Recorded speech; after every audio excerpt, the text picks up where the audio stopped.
Hey, Charles Hoffman here from Plugin Alliance. Today, we're going to walk through the Lindell 69 series plugin, which is a channel strip that provides bus processing capabilities. It includes a preamp, EQ, compressor, expander, meters, a master fader, and Brainworks tolerance modeling technology. This is a powerful tool for adding warmth and depth to your audio recordings.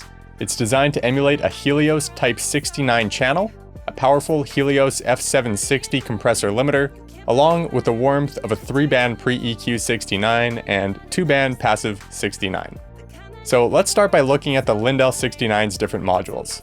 It consists of 3 main processing sections, a preamp, an EQ, and a compressor/expander.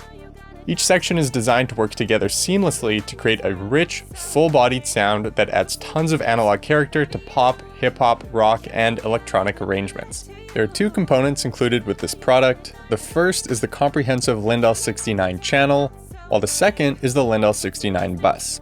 If you're simply trying to add some analog warmth to your buses without applying EQ, compression, and expansion, you can use the Lindell 69 bus. This is a good way to keep CPU usage low. Before we dive into the details of each section, it's worth noting that the Lindell 69 series is designed with both versatility and ease of use in mind. Whether you're a working audio professional or a beginner just starting out, this plugin has something to offer. Beginning with the preamp section, which accepts a line level signal, this is where you can add a smooth and open character to your audio in addition to beautiful harmonic content. To adjust the preamp, we have several controls available. The most upfront control is the input gain knob, which lets you set the level of the incoming audio signal. You can use this knob to add some saturation or distortion to the signal, depending on how high you set it.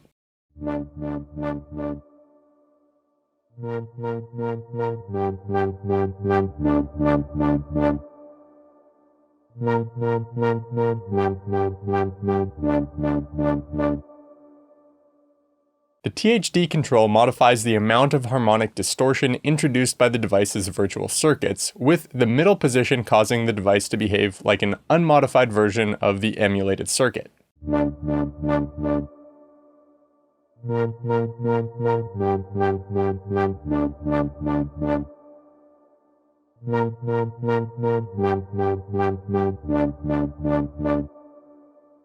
Next, we have the -20 decibel pad switch, which allows you to reduce the incoming signal's amplitude before the input and input meter.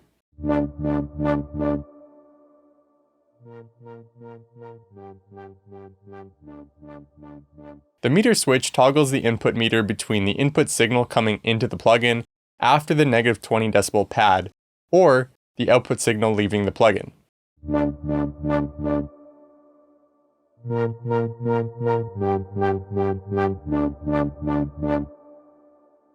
There's also a unity gain mode that you can toggle, which matches the level of the output to the level of the input. This takes loudness bias out of the equation and allows you to hear how the gain knob and pad affect the tonality of your sound.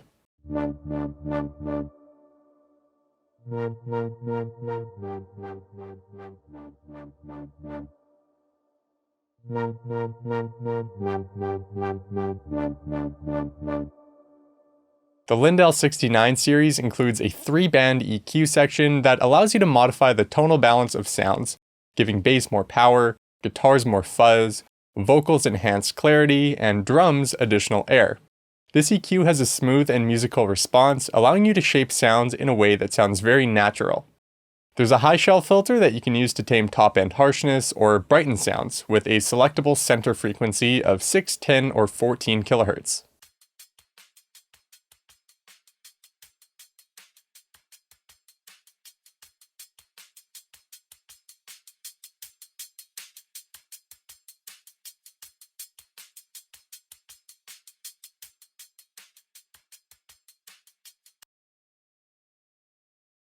Cause I know you got a dark side. The kind of nightmares are about so why put some distance by being rude. I can't believe I'd ever do that to you. The mid-range bell filter allows you to apply boosts or cuts to your signal at 0.7 to 6 kHz. You can use this to enhance the intelligibility of dialogue around 1 to 3.5 kHz, or to tame some of the snap of a snare drum around 2 kHz. Cause I know you got a dark side. The kind that nightmares are about, so I put some distance by being rude. You can't believe I'd ever do that to you. 'Cause I know you got a dark side. The kind that nightmares are about, so I put some distance by being rude. You can't believe I'd ever do that to you. You're also provided with a low-end filter that lets you boost with a bell up to 16 decibels at 60, 100, 200, or 300 Hz. For example, you could bring the kick drum and toms in your drum bus forward within the mix by boosting at 100 or 200 Hz. The Lindell 69 series is great for bus processing applications. When you select a negative value, the functionality changes and this knob applies a cut with a shelving filter at 50 Hz in 3 decibel increments. Let's say you've applied this plugin to your master bus. This shelving filter can help you tame low-end rumble. 'Cause I know you got a dark side. The kind that nightmares are about, so I put some distance by being rude. You can't believe I'd ever do that to you. 'Cause I know you got a dark side. The kind that nightmares are about, so I put some distance by being rude. You can't believe I'd ever do that to you. With the frequency knob adjusted to positive values, the second knob allows you to apply a boost.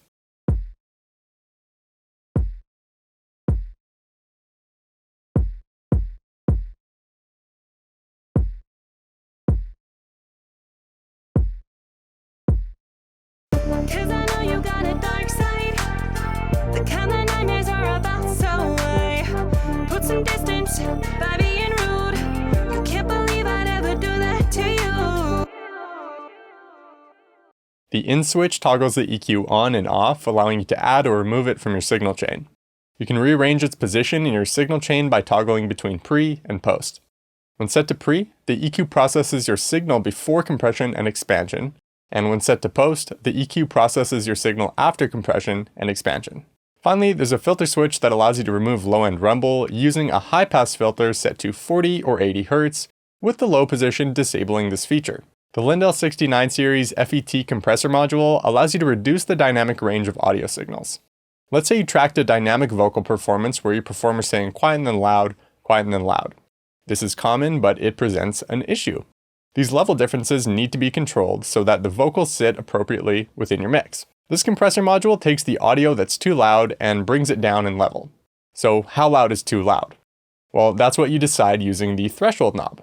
When an audio signal breaches the threshold level that you've set, it gets reduced in level based on the ratio, attack, and release settings you've selected. Adjusting the input knob lets you boost the level of the signal entering the compressor, which you may want to do if you attenuated parts of the signal in the EQ section. You want the signal hitting the compressor with enough gain to trigger compression.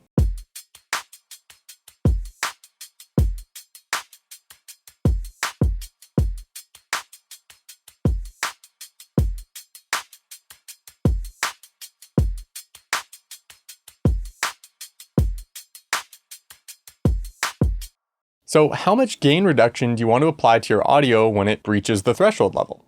That's what the ratio knob controls. At a ratio of 1:1, no compression is applied. As you turn up the ratio knob, peaks in your audio signal are reduced more in level. For reference, a ratio value of 2:1 is quite mild, 3:1 to 5:1 is moderate, and 10:1 and above would be considered aggressive.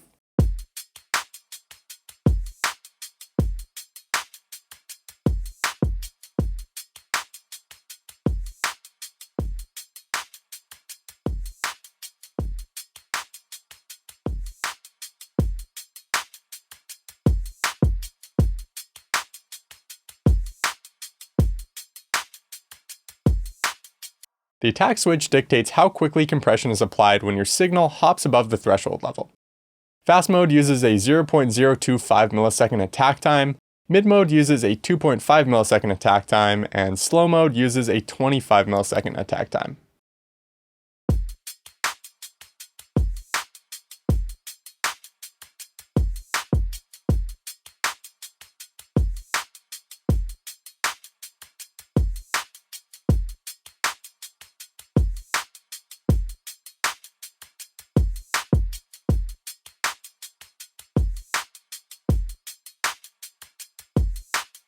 If your goal is to tame sharp transients, you'll want to use a fast attack time, and if your goal is to apply a gentle squeeze to your audio signal, you may be better off using a slow attack time that preserves articulation. The release knob controls how quickly compression stops getting applied to the audio signal once it drops below the threshold level. A long release time can result in pumping effects, as the amount of gain reduction applied slowly reduces, while a short release time can cause distortion if you're not careful.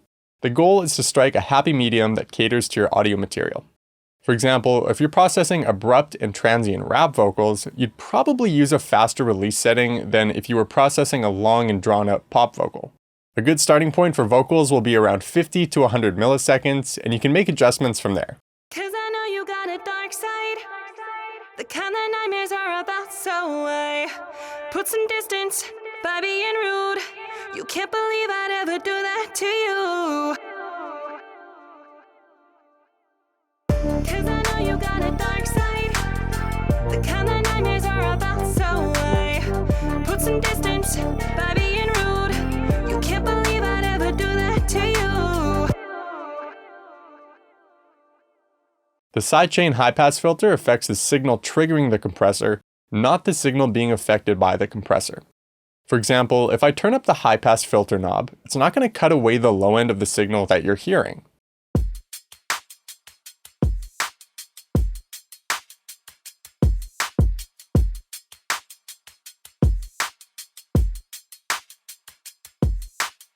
However, it is cutting away the low end of the signal that the compressor is responding to internally. Basically, the compressor is hearing a different signal than we're hearing, and it's applying gain reduction based on that signal. If you're trying to apply compression to a drum bus and you notice that the tail of the kick drum is causing compression to remain applied for an inappropriate period of time, you can turn up the Sidechain High Pass filter so that the compressor ignores audio content below 80 to 120 Hz. The result is that the compression applied won't sound so congested.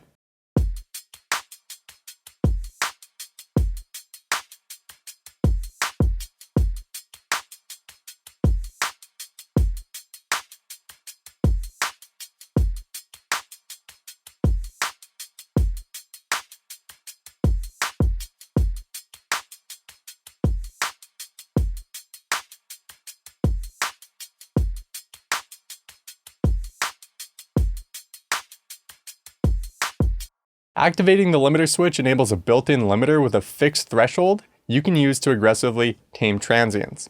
I like gently limiting my instrument buses to make mixing my bus levels easier, so this is something you may want to experiment with as well. It's kind of like a safety net.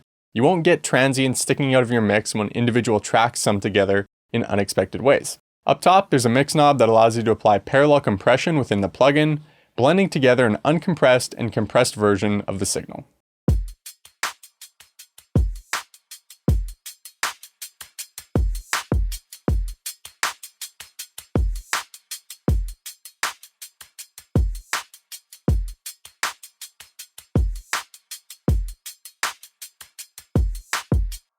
Down here we have an in switch that lets you toggle the compression module on and off.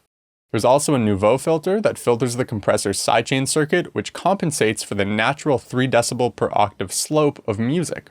If you're using the Lindell 69 series in a mastering context, the Nouveau filter will help you achieve a natural and transparent sounding form of compression. One of the really fun features that this compressor provides is a smash switch. When you activate this, it boosts the input signal by 20 decibels and reduces the compressor's output gain by a comparable amount to maintain unity gain. This results in an extremely compressed sound that can make your drums sound huge and deliver pumping vocal effects.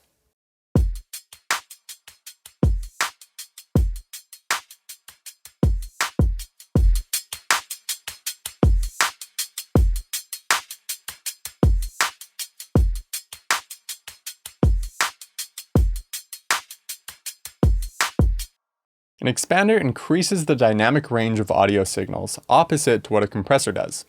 This module can be used to reduce the level of intertransient material, which is the audio content between peaks in an audio signal.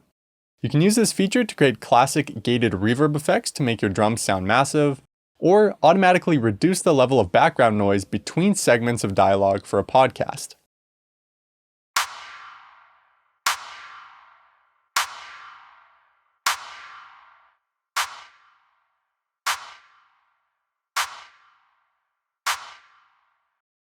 As you'll notice down here, you can switch this module between expander mode and gate mode.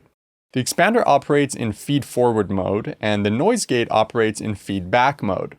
In general, a feed forward design is more responsive to transient material.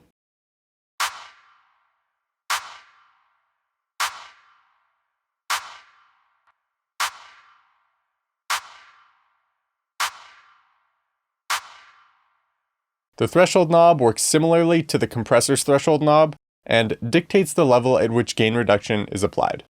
The main difference is that audio content below the threshold gets reduced in level, whereas with a compressor, audio content above the threshold level is reduced.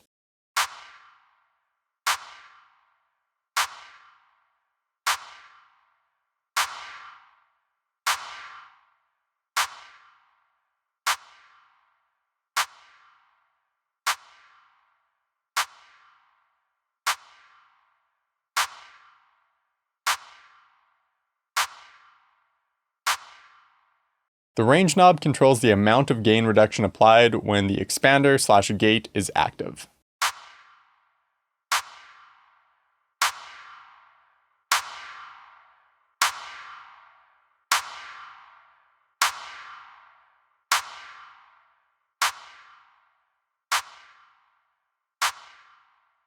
You have switchable attack times of 0.02, 2.5, and 40 milliseconds that control how quickly gain reduction is applied to the signal.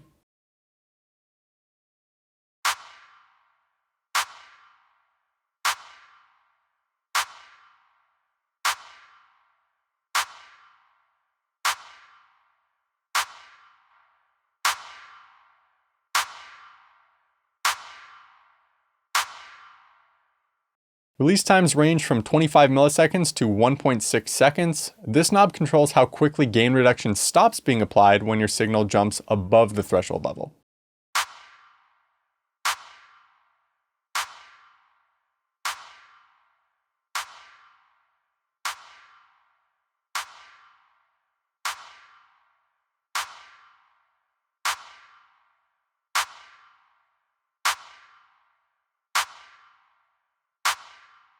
The hold switch will keep the expander/gate open for a small period of time, even if the signal has already dropped below the threshold level.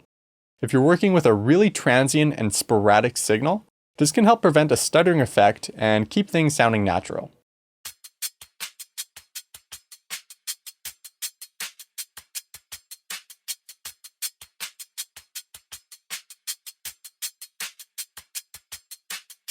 The INV switch inverts the way the expander/gate operates, reducing the level of audio content that breaches the threshold level.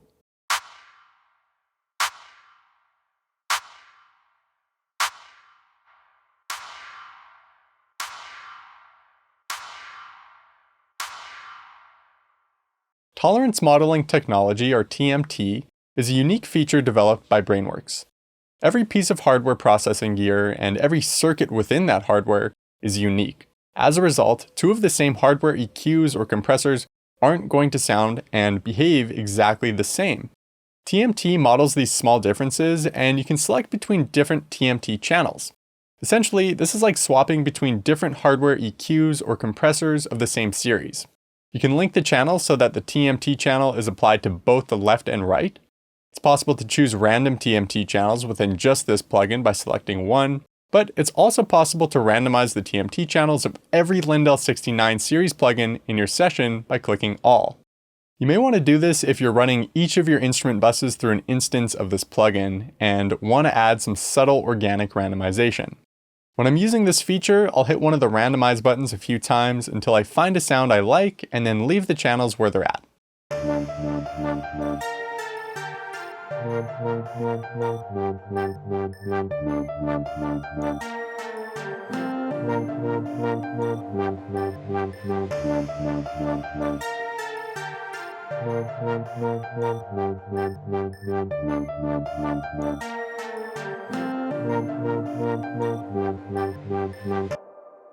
The master section is where you can modify the output level of the plugin. It's inserted before the last amplification stage and output transformer, which impacts the amount of harmonic distortion applied to your signal. 'Cause I know you got a dark side. The kind of nightmares are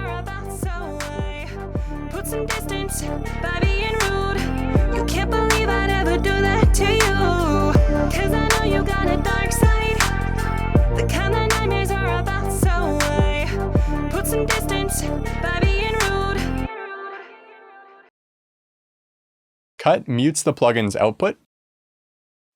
'Cause I know you got a dark side.